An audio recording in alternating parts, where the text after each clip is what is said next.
샬롬, 남다르게 표현하기 두 번째. 양철 나무꾼과 겁쟁이 사자. 양철 나무꾼과 겁쟁이 사자. 이튿날 우리는 아침 일찍 농부 번치킨의 오두막을 빠져나왔어요. 마음 같아서는 조금 더 쉬고 싶었지만 하루빨리 오주의 마법사를 만나야 했지요. 오솔길은 숲길로 이어졌어요. 새들의 노래소리를 들으며 걷는데 어디선가 맑은 시냇물 소리가 들려왔어요.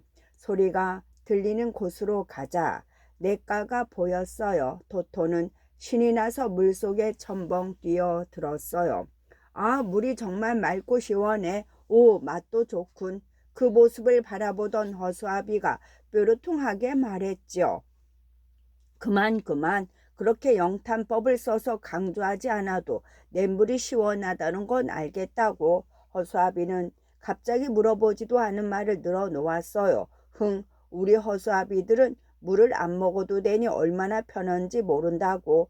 밥도 필요 없다고. 인간들은 배가 고프면 뭐든 챙겨 먹어야 하니 얼마나 불편해. 그러니 허수아비가 인간보다 훨씬 위대하다고. 이제 알겠다. 너도 우리들처럼 물도 마시고 목욕도 하고 싶어서 심술 부리는 거지. 토토가 허수아비를 툭 건드리며 말했어요. 심술은 마음 심자에다 제주술입니다. 심술은 사리에 맞지 않게 고집을 부리는 마음이지요. 영탄법이란 기쁨, 슬픔, 놀람, 분노 등의 감정을 있는 그대로 드러내어 강조하는 표현법을 말하지요. 보통 아, 오 등의 감탄사죠. 뭐뭐구나, 뭐뭐여 등의 감탄 어미를 붙여 표현을 합니다. 정서에 호소하는 영탄법. 기쁨, 슬픔, 놀람, 분노 등의 인간 감정을 있는 그대로 드러내어 강조하는 표현법이 바로 영탄법입니다. 영탄법은 느낌, 고뇌와 같은 응축된 감정을 폭발하듯 드러내지요. 보통 아, 오 등의 감탄사나 뭐뭐구나, 뭐뭐여 등의 감탄 어미로 표현하며 느낌표도 붙어요. 그런데 문장 부호가 안 쓰인 경우도 많기 때문에 구절을 잘 읽어보고 판단해야죠. 아, 정말 맑고 깨끗한 물이구나. 오, 거룩한 마음. 꿈에서라도 보고 싶은 얼굴이요. 님은 같습니다. 아, 사랑하는 나의 님은 같습니다. 그런 거 아니야? 허수아비가 발끈했어요. 그때 어디선가 애절한 목소리가 들려왔어요. 거기 누군가 있다면 날 좀 도와줘. 누구 목소리지? 저쪽에서 난 소리야. 어서 가보자.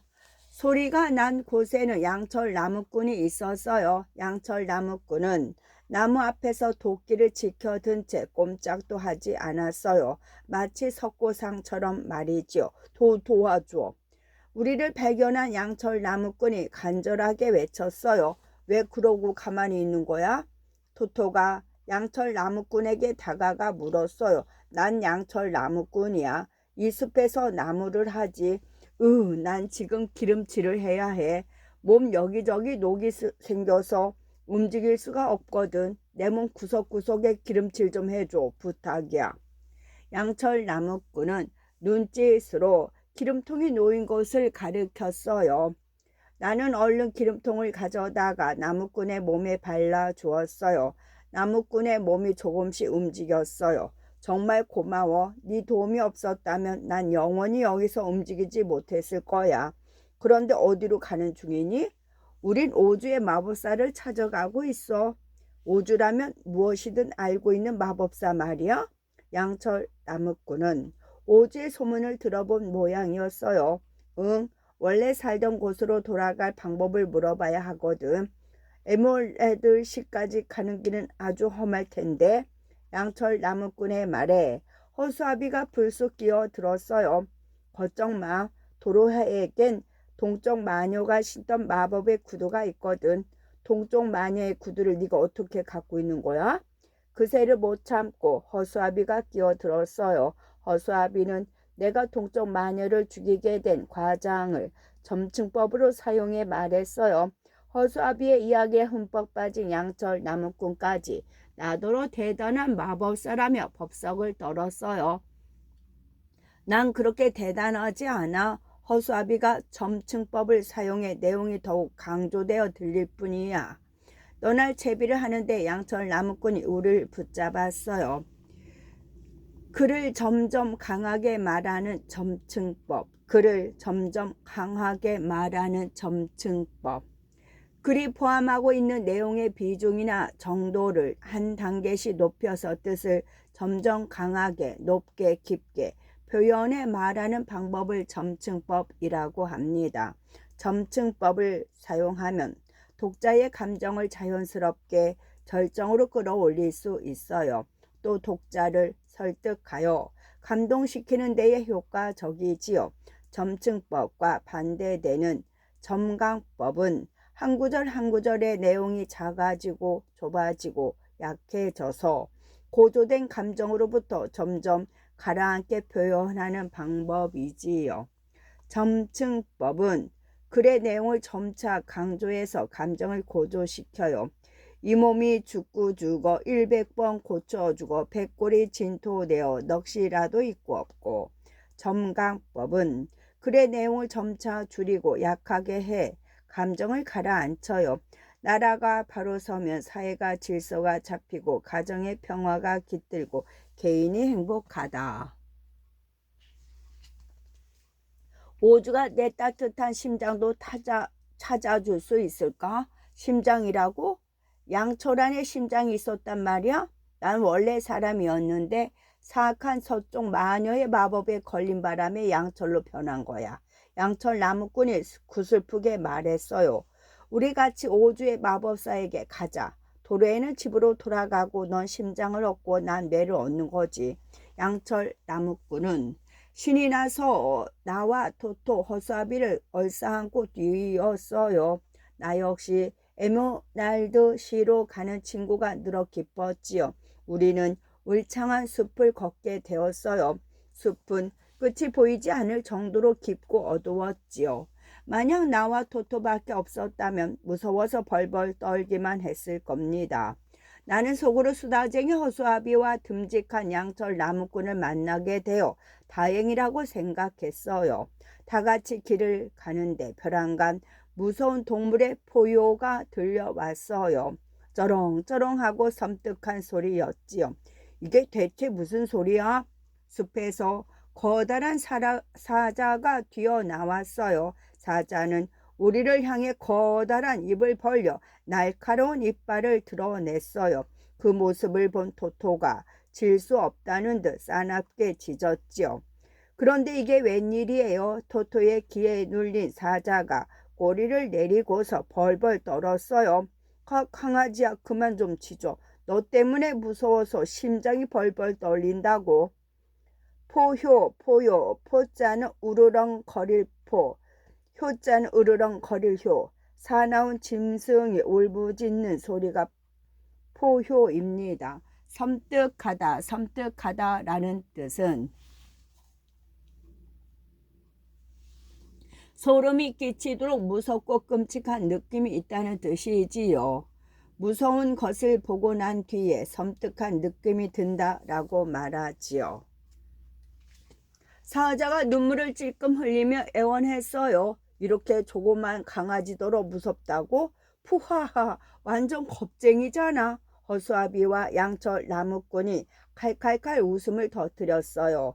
사자는 무척 속상한 표정이었지요. 그만 놀려. 우리 할머니가 그러시는데 누구나 두려운 마음을 가지고 있대. 겉보기엔 강철 같아도 마음은 솜털처럼 여릴 수 있는 법이라고. 나는 겁쟁이 사자를 위로했어요. 훌쩍거리던 사자가 울음을 멈추고 물었어요.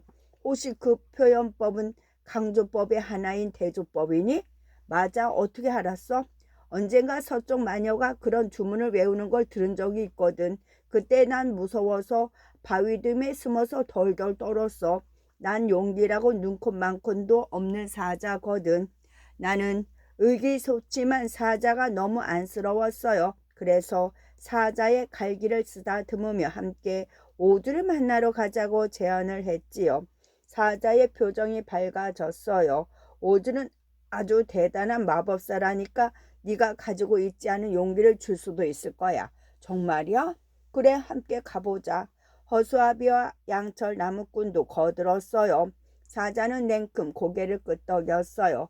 이렇게 해서 나와 토토 그리고 수다쟁이 허수아비와 양철 나무꾼 겁쟁이 사자와 함께 오즈의 마법사를 찾아 길을 나서게 되었답니다. 제안은 끌제자 생각 안자 어떤 의견을 토의하고 연구할 사항으로 내놓는 것을 제안이라고 합니다. 대조법이란 무엇일까요? 대조법이란 무엇일까요? 둘 이상의 차이를 비교하는 것을 대조라고 합니다. 대조를 이용해서 전달하고자 하는 대상을 아주 선명하게 강조할 수 있다는 사실을 아시나요? 길고 짧음, 강함과 약함, 넓음과 좁음, 색깔, 장면 등 대비하는 내용의 단어나 구절을 대립시켜 강렬한 인상을 주는 것이지요. 이 같은 수사법을 대조법이라고 합니다. 특히 대조법은 속담이나 사자성어에 잘 쓰이죠. 인생은 짧고 예술은 길다. 짧은 인생과 긴 예술을 대조해서 더욱 강렬한 인상을 주죠. 달면 삼키고 쓰면 뱉는다. 옳고 그름을 따지지 않고 자신의 이익만 찾는 사람을 일컫는 말이지요. 달고 쓴맛에 대한 상반된 태도를 대조해서 강한 인상을 줍니다.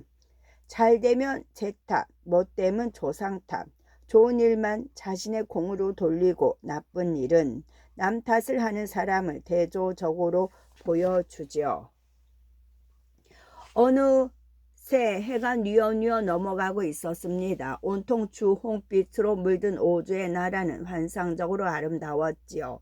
그런데 에메랄드 시까지는 얼마나 더 걸어가야 해? 사자가 물었어요. 이 오솔길만 쭉 따라가면 나온대.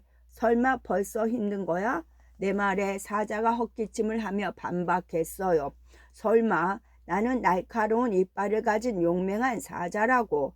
용맹한 사자가 나 같은 작은 강아지 앞에서 벌벌 떨었던 거야? 토토의 말에 사자를 뺀 나머지 친구들이 웃음을 터뜨렸어요. 체면이 구겨진 사자는 애꿎은 돌멩이만 걷어찼어요.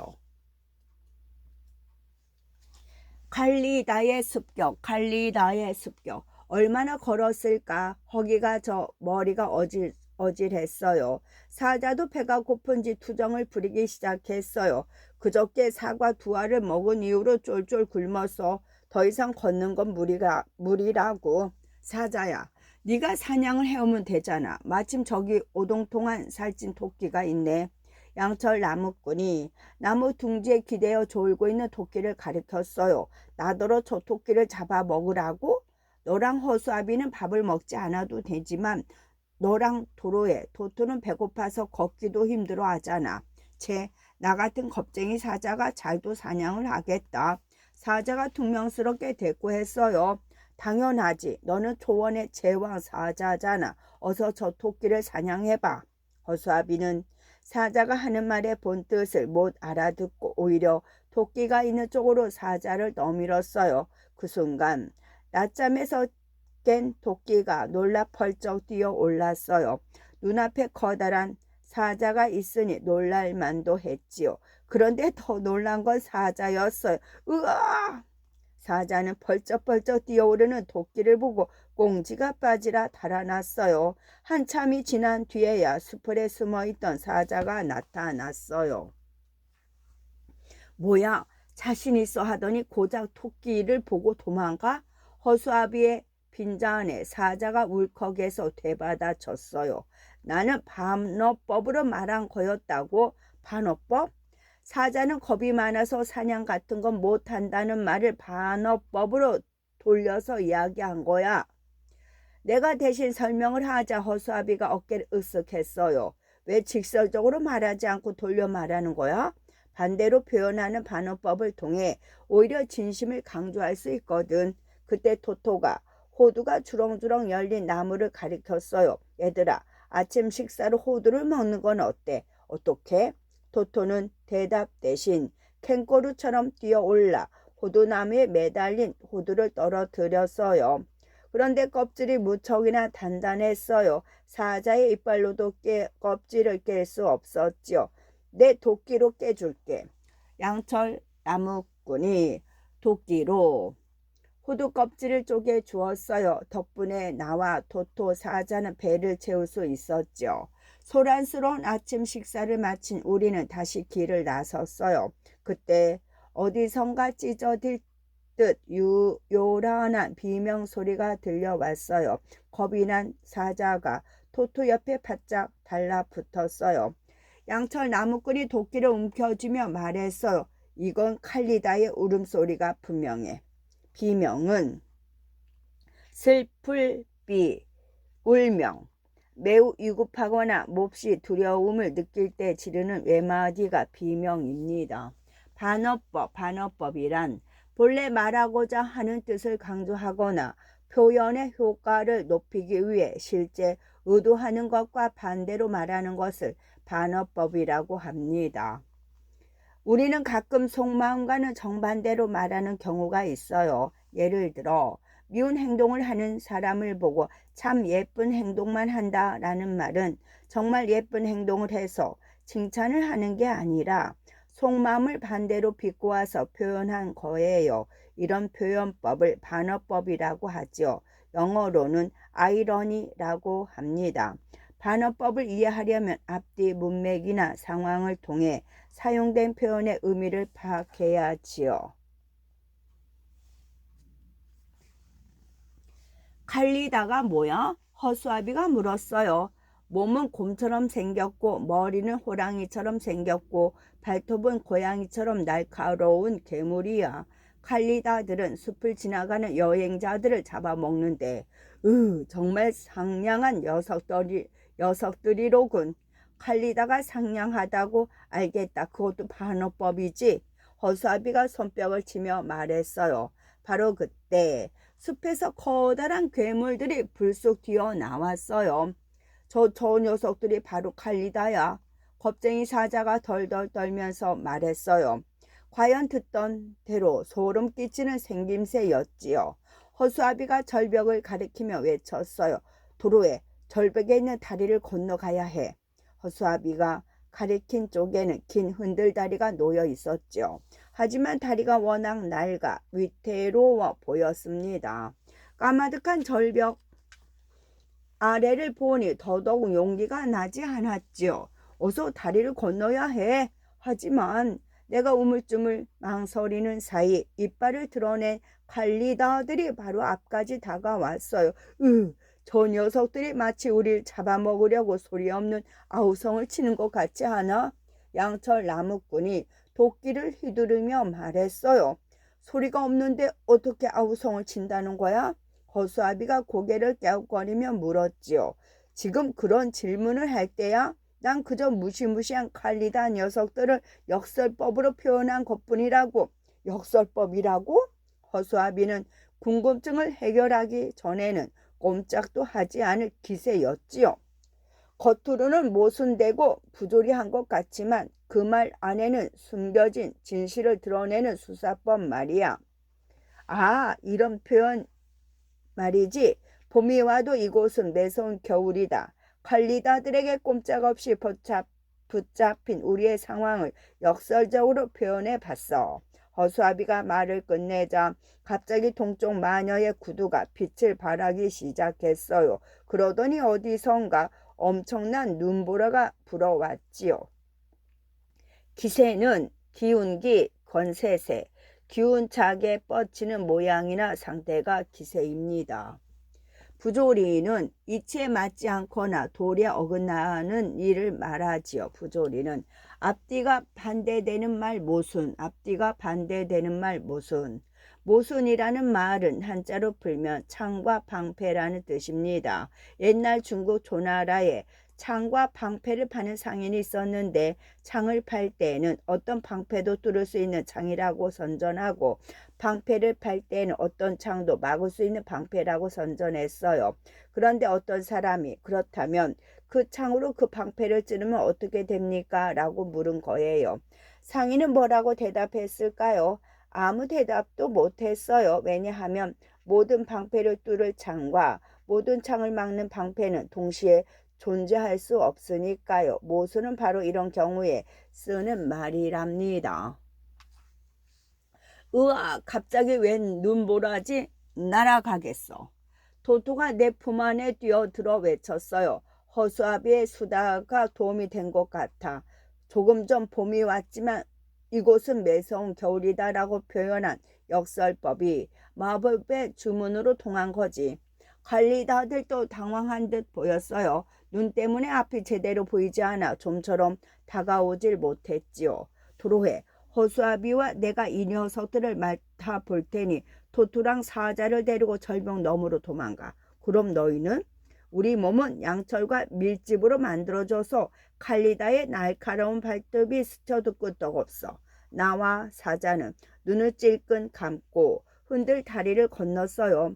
사자가 벌벌 떨어대는 바람에 다리는 사시나무처럼 흔들렸지만 다행히 별일 없이 건널 수 있었지요.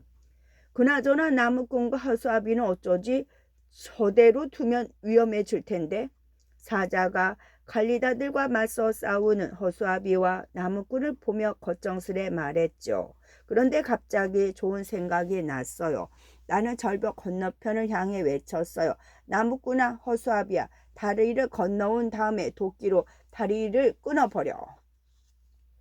모순을 통해 진리를 표현하는 역설법은 겉으로 드러난 진술 너머에서 진실을 드러내는 표현법이지요. 유치환 시인의 시 깃발에 나오는 구절 중 소리 없는 아우성은 대표적인 역설법입니다. 아우성은 시끄러운 상태를 뜻하는 낱말인데 소리가 없다고 하니 겉으로는 부조리해 보이지요. 하지만 문장을 깊이 들여다보면 깃발이 바람에 흔들리는 모습을 소리 없이 아우성치는 모습으로 표현한 것이라는 걸 짐작할 수 있지요. 언뜻 진실과는 반대로 표현하는 반어법과 비슷해 보일 수도 있지만 역설법은 하나의 문장이 서로 상반된 두 가지 의미를 가지고 있다는 점에서 차이가 있답니다. 하나의 문장에 모순된 진실을 담는 역설법은 삶은 곧 죽음이다. 생명과 죽음을 함께 말하면서 산다는 것은 죽음을 향해 가는 과정이라는 진실을 표현하고 있어요. 님은 갔지만은 나는 님을 보내지 아니하였습니다. 이미 떠난 사람을 보내지 않았다고 말하며 여전히 그리워하는 마음을 표현하고 있지요. 지는 것이 이기는 것이다. 어떨 땐 한 발짝 물러서 주거나 용서하는 게 싸워서 이기는 사람보다 더 강한 사람이라는 걸 표현하고 있어요. 내 말에 양철 나무꾼이 허수아비의 발을 잡고 잽싸게 다리를 건너왔어요. 관리다들 또 침을 흘리며 그 뒤를 바짝 쫓았어요. 다리 끝에 다다른 양철 나무꾼은 도끼를 한껏 들어 올려 밧줄을 내려쳤어요. 그러자 흔들 다리가 끊어지며 관리다들이 깊은 절벽 아래로 떨어졌지요. 얼마나 긴장했던지 심장에서 북소리가 나. 내가 가슴깨를 짚으며 말하자 양철 나무꾼이 부러운 듯 중얼거렸어요. 나도 두근거릴 심장이 있으면 좋겠다. 나는 두렵지도 않고 두근두근 떨리지도 않거든. 나는 아차 싶어 급하게 화제를 바꿨어요. 어서 오주를 만나 각자의 소원을 이루자. 그러려면 어서 이 숲부터 벗어나는 게 좋겠어. 한참을 가다 보니 눈앞에 넓고 깊은 강이 나타났습니다. 여긴 또 어떻게 건너간담? 지친 사자가 한숨을 내쉬며 자리에 주저앉았습니다. 강을 건너는 것쯤은 어렵지 않아. 힘을 합치면 금방 뗏목을 만들 수 있을 거야. 화는 말씀 제는 제목제, 화제는 이야기 제목 또는 이야기거리입니다. 허수아비의 마을에 양철 나무꾼이 능숙하게 나무를 베기 시작했어요. 나는 양철 나무꾼이 벤 나무를 허수아비에게 날랐어요. 허수아비는 토토가 뜯어온 식물 줄기로 나무를 엮어 뗏목을 완성시켰지요. 뗏목이 아주 그럴듯한데 한숨 자고 일어난 사자가 감탄하며 박수를 쳤지요. 우리는 돌아가면서 노를 저었어요. 토토도 힘이 되어 주겠다며 두 발로 물장구를 쳤지요. 이 강만 건너가면 에메랄드시가 나오겠지?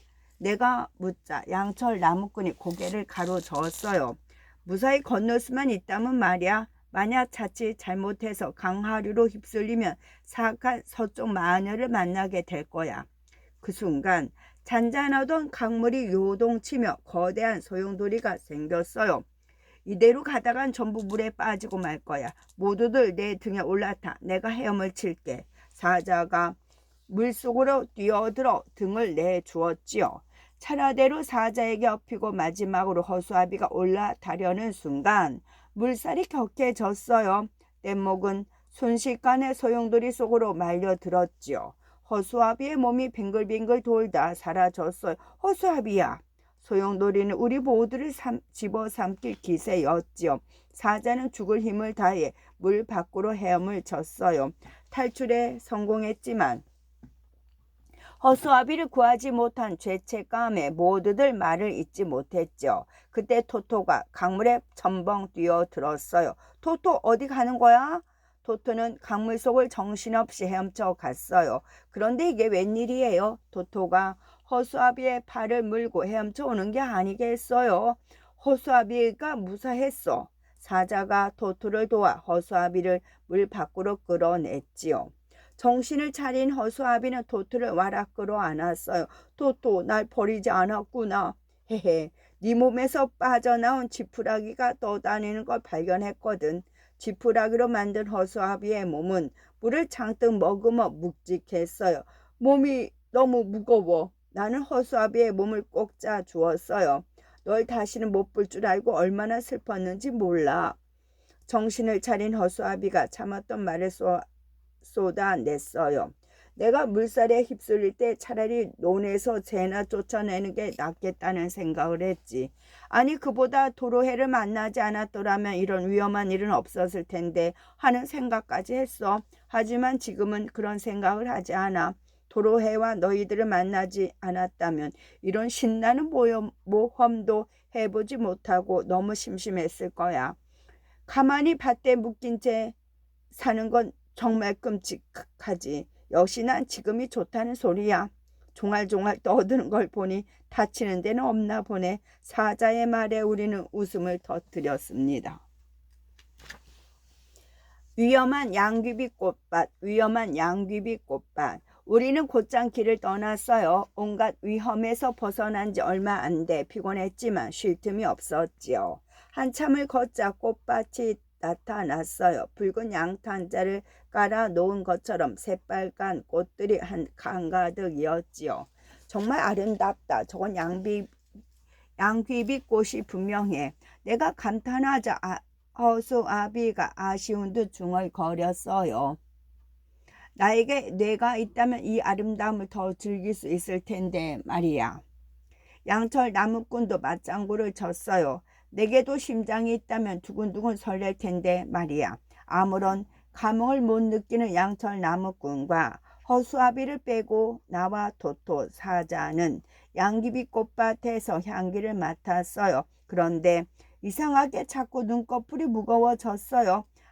왜 이렇게 잠이 쏟아지는 걸까? 졸린 건 토토와 사자도 마찬가지였지요. 너무 졸려.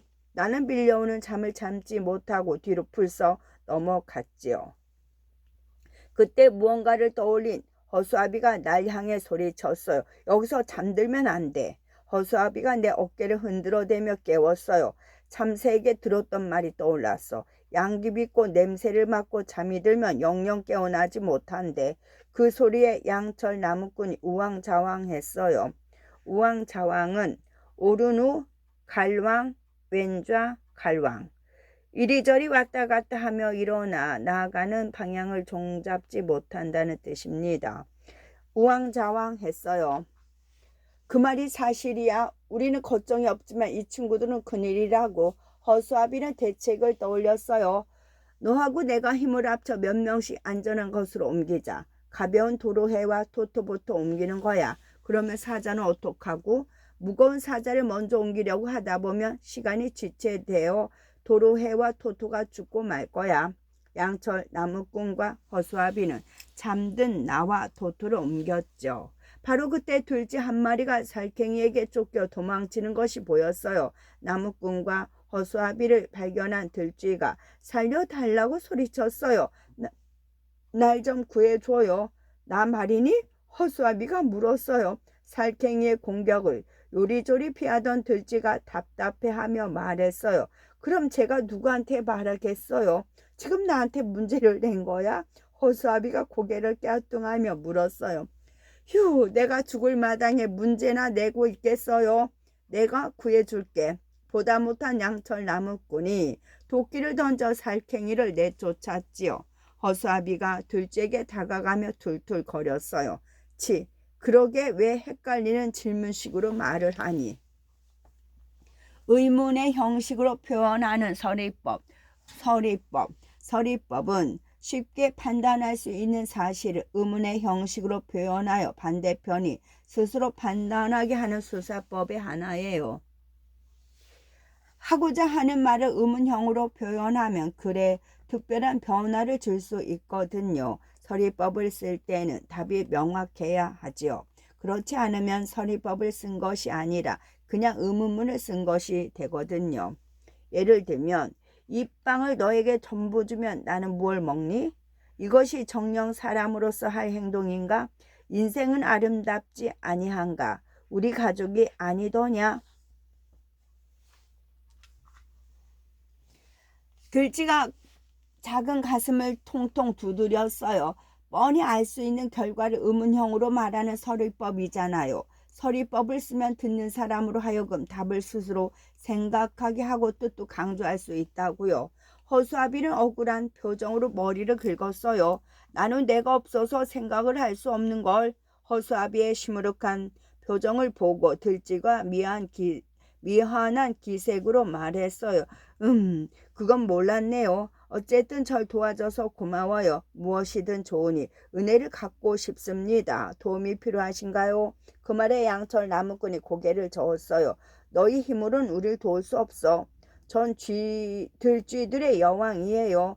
저 하나로만 약하지만 들쥐 백성들과 힘을 합치면 아주 큰 힘을 발휘할 수 있다고요.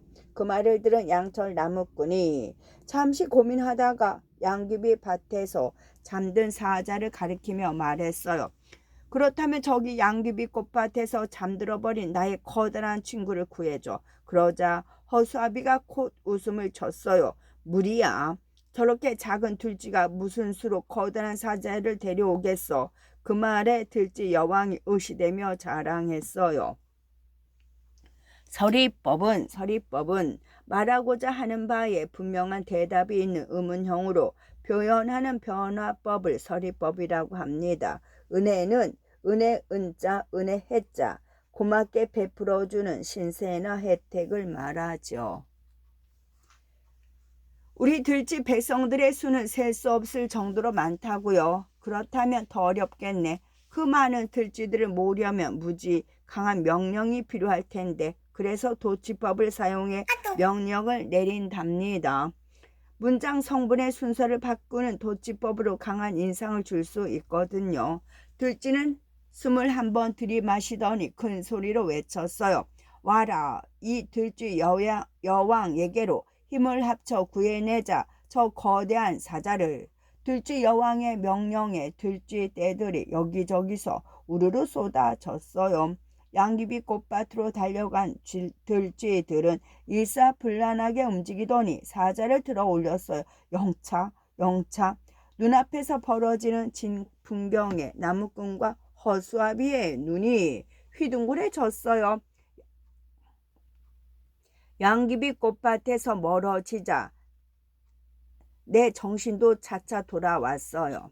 도치법이란 문장에서 정상적인 언어 배열 순서를 바꾸어 놓음으로써 강한 인상을 주려는 표현법을 도치법이라고 합니다.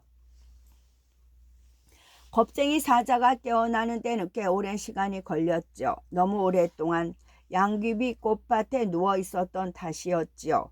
부스스 눈을 뜬 사자는 자그마한 몸집의 들쥐들이 자기를 구해준 사실을 알고 깜짝 놀랐어요. 고마워 들쥐 친구들아. 원래도 들쥐를 안 먹었지만 앞으로는 더더욱 먹지 않을게. 사자의 말에 들쥐 여왕이 찜찜한 표정으로 인사를 하곤 사라졌어요. 긴장이 풀리자 피로가 한꺼번에 몰려왔어요. 좀 쉬고 싶어. 하루 만에 너무 많은 일이 일어났어. 마침 저 멀리 보리밭 가운데에 집 한 채가 보였죠. 저기 빨간색 지붕의 집에서 조금만 쉬다 가자. 도토의 제안에 나와 사자는 냉큼 고개를 끄덕였지요. 집으로 간 우리는 조심스레 문을 두드렸어요. 그런데 대답이 없었어요. 아무도 없나? 집 주변을 살피는데 양철 나무꾼이 문 옆에 붙여둔 글을 발견했어요. 바빠서 항상 정신이 없으니 도노법으로 불러주세요. 여길 봐. 도노법으로 부르래. 그런데 도노법이 뭐지? 허수아비가 물었어요. 주의를 새롭게 환기시키는 변화법 도노법. 변화법은 단조로움을 피하고 문장에 생기 있는 변화를 주고자 할 때 쓰는 방법이지요. 변화법 중에 하나인 도노법은 문맥을 잠시 끊고 사물이나 사람의 이름을 불러 주의를 환기시키는 방표현입니다. 길을 가는데 갑자기 누군가 큰 소리로 내 이름을 부르면 정신이 번쩍 차리고 주위를 살피게 되겠지요. 마찬가지로 글을 읽다가 누군가 사람이나 사물을 부르는 표현을 쓰면 주의가 환기된답니다. 도노법에서 호는 부르다라는 뜻을 가진 한자어입니다. 사람이나 사물의 이름을 불러 주의를 강하게 환기시키는 표현법이야. 그나저나 집주인의 이름도 모르는데 어떻게 도노법을 쓰지? 여기 명패가 있어. 사자가 발견한 명패에는 호호 아줌마라는 이름이 적혀 있었어요. 나는 도노법으로 이름을 불렀어요. 호호 아줌마요. 그러자 아치마를 입은 여자가 문을 열고 나왔어요. 양손에 든 빗자루와 세제를 보니 청소 중이었던 것 같았죠. 호호 아줌마, 오늘 하룻밤만 재워주실 수 있나요? 혹시 네가 동쪽 마녀를 물리친 영웅이니? 영웅이라는 말에 쑥스러워 볼이 빨개졌어요. 내가 대답을 망설이자 허수아비가 또 허풍을 떨었어요. 그럼요. 위대하고 위대한 영웅 도로의 마법사이지요. 오호, 그렇다면 얼마든지 묵었다 가도 된단다. 그런데 어디로 가는 길이니? 저희는 에메랄드시로 가고 있어요. 거기서 마법사 오즈를 만나려고요. 그 말에 호 아줌마의 표정이 어두워졌어요. 왜 그러세요? 오즈를 본 사람은 아무도 없다고 하지 않니? 오즈가 너희들을 만나줄지 모르겠구나.